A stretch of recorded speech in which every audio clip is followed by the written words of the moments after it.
Hi, I'm Andrea Taylor and welcome. Today I decided I wanted to show you how to make a wire ring, much like the one I'm wearing right now. And the reason why I decided to make this video is for, first and foremost, my students who unfortunately we had to cancel class due to social distancing.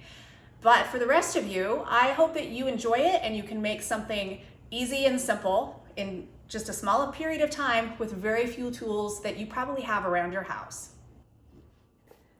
Here are some things you'll need for this project.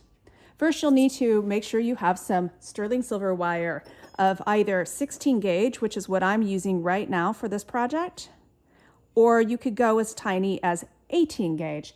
Anything smaller than that will just be a little too flimsy to make your ring. You'll also want some needle nose pliers, but if you don't have needle nose pliers and you have some just regular pliers like this lying around, you can also use those for your design and make sure you wrap the ends with tape. You'll also want some wire nippers so that you can cut your wire, a tiny file, some safety eyewear, but you don't need welding glasses. We are not using a flame.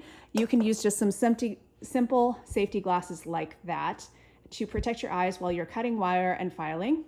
And you'll want a tapered tool such as a ring mandrel. But if you don't have one of those, I'm actually going to show you how you can just use a tapered round tool like the end of this paintbrush. Some other helpful tools is having a tiny hammer.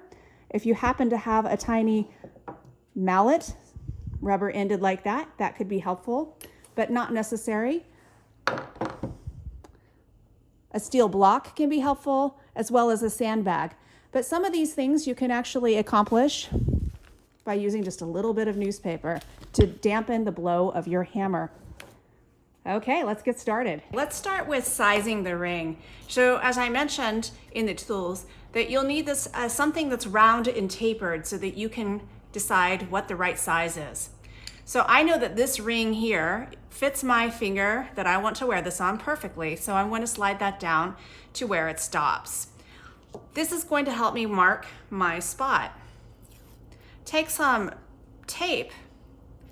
A bright colored tape will be helpful, or you can mark this with a Sharpie if that's preferable to you and you don't have tape around.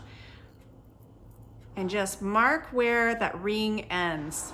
Okay, so right at the bottom of that ring, this should slip off just nice and fine there. And now I'm going to use this, the top of that line, as my guide to make my adjustable ring. Next, we're going to take our wire and measure it.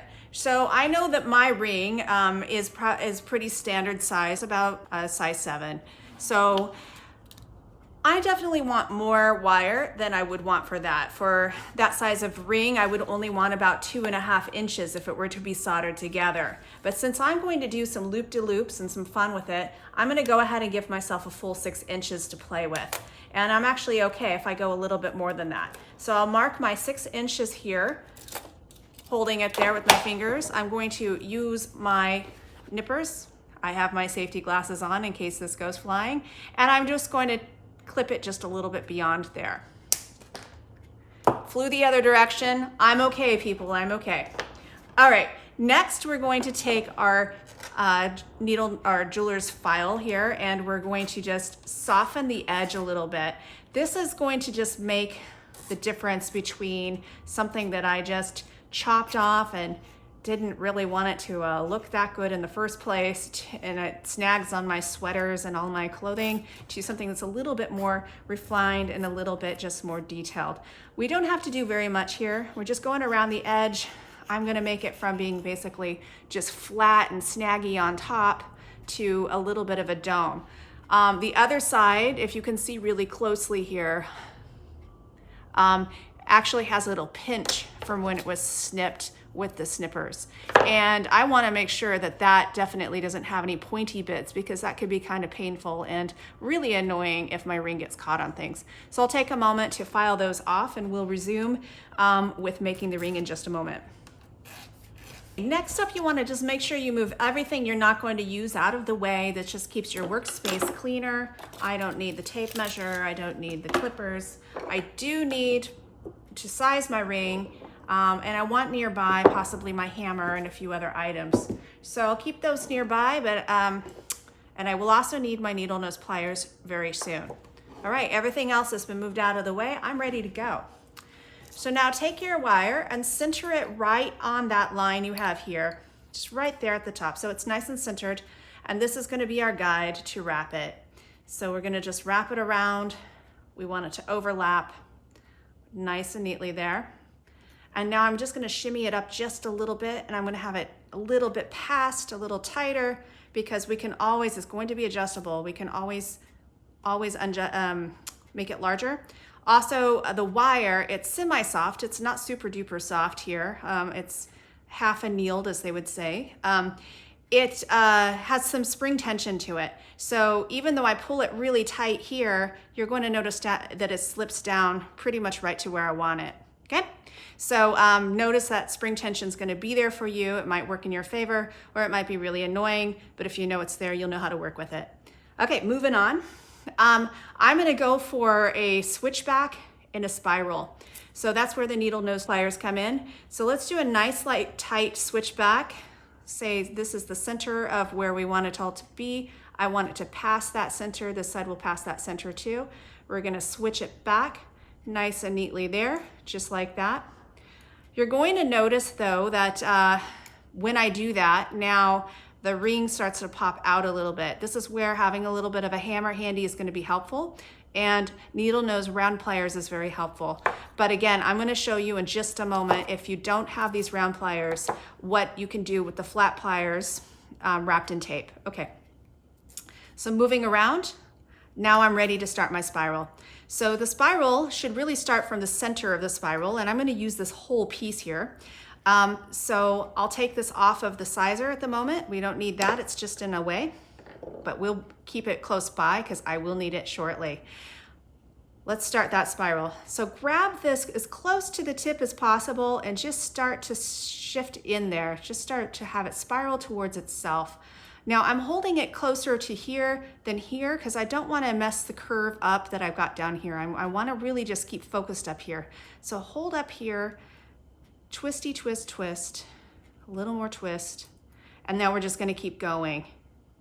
So little tip, have this come as close to the edge as possible. Again, I'm talking about your ring catching on sweaters or catching on your clothing or on somebody else's when you say hello to them. So you don't want that to happen. If you can get this nice and tucked right in there, this will prevent some of those embarrassing moments, and then it keeps it from pulling the ring out of shape and off of your finger.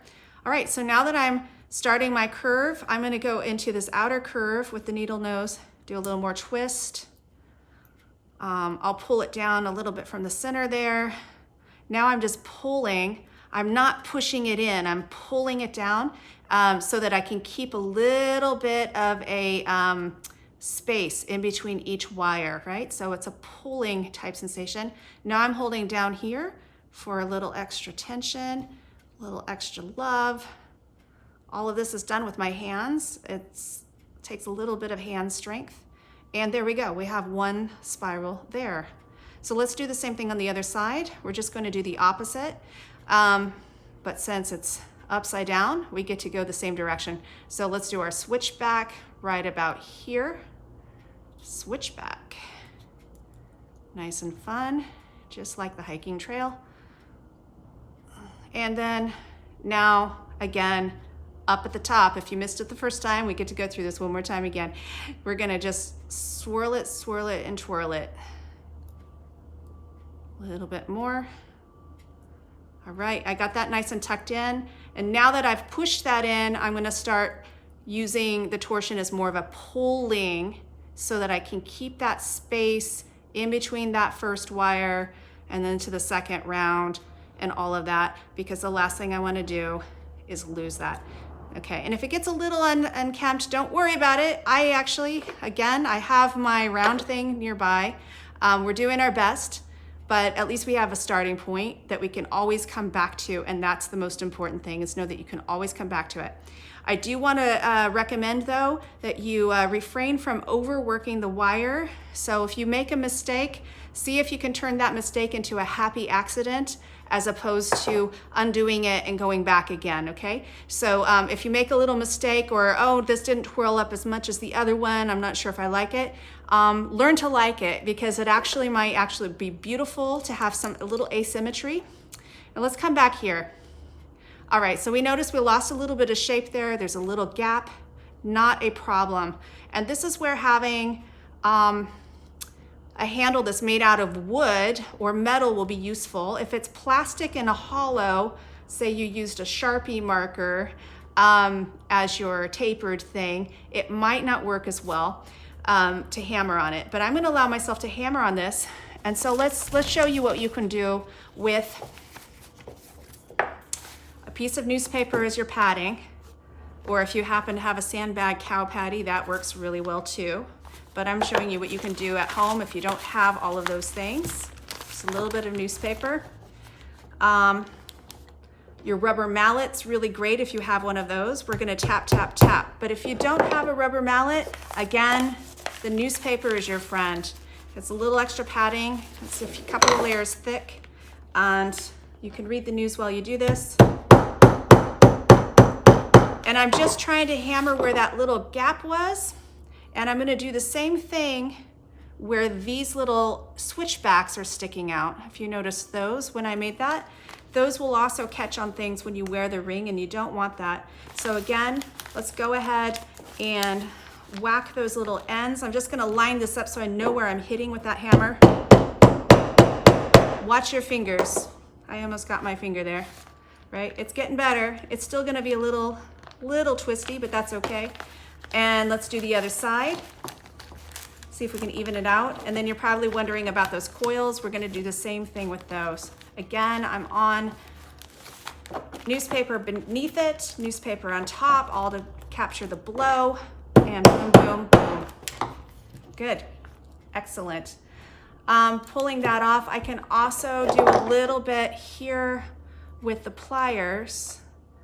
And let me show you, so I can take my needle nose pliers, but be very, very gentle with that. So if you are gonna use the needle nose pliers to kind of give it a little extra curve in there, do note that metal on metal can actually do some dings.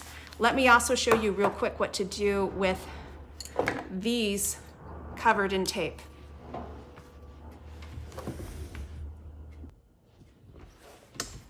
All right, so here they are, covered in tape. Everybody who has a pair of these hardware type pliers at home probably recall that they have little gripping teeth in it, which is all great if you're doing a home plumbing project or trying to pull a nail out of the wall that's stuck. But if you're trying to do jewelry work, that actually can be very detrimental unless you're looking to add teeth grooves to your piece. So what I would suggest doing is taking those, if that's what you've got, and then wrapping them in some painter's tape or some masking tape, and just use that to get a little bit of an extra curve to things. You won't be able to get the spirals, but you can do some pretty nice switchbacks with these, and you can also have this extra bonus of being able to crimp it shut just a little bit more with the tape on there. So, and then you'll see that worked there. Hold one part with my hand, and then with my taped pliers, I can bring that a little bit more curved by holding it in between it, holding nice and tightly with my fingers. Again, please don't hurt yourself, and just kind of wrapping. Again, this is semi-soft wire, so if it's really hard and it's really work hardened, or if you're working on something like steel, it's a lot less forgiving. So do note that those things can actually work against you. Okay, back to my form. I'm gonna come back here, and I'm gonna flip it on both sides. I wanna make sure that it's all looking pretty good here. And since I have all of the tools that I would like to use in my regular studio space, I'm just gonna pull out my sandbag here.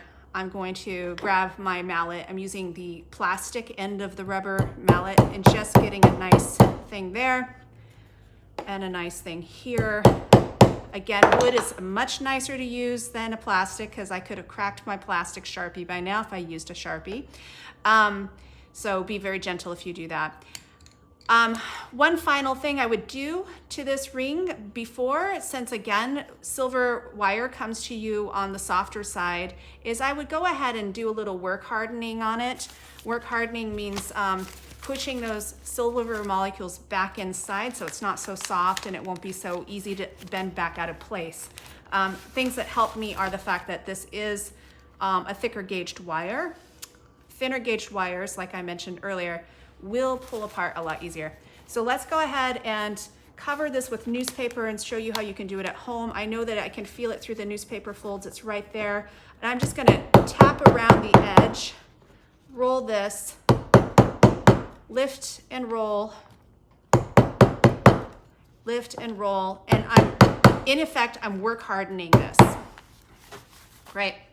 Okay, so advanced technique here that many of you wondered, why did you have a steel block as a suggestion? So let's see if we can do this. The ring is already made here, but notice these corners, the switchbacks, those are the areas that are most vulnerable right now, and I don't want them to be pulled backwards. So if you have a steel block or something like this and your hammer is small enough to fit in here, I would do just a little bit of a tapping right in there. Maybe you have to hang it over the edge. That works right there for me. And it could also give you, if you really go at it, you can get a nice little flat spot right there too. And this just prevents that corner from opening back out, and you'll notice it gets a nice little flat spot right in there. You can also do this on the curves too and flatten out edges of the curve, but we're almost done here. Okay. And there we go. And that here, my friends, is my wire wrapped ring that fits nicely on that finger. I like to wear it with the long curve down that goes in between my knuckles, but you can choose to wear it whatever way you wish. And if you used shorter wire, you can just get one spiral out of it. And if you use a longer wire, well, you can have it do all sorts of crazy things. So there you go. Enjoy making your wire wrapped ring. It's adjustable just by simply pulling it in. I can make it a little tighter, maybe have it fit on a different finger if I wish. I hope you found that to be easy to do with some simple tools that you probably already have at home. I look forward to seeing you in some of my other classes and videos soon.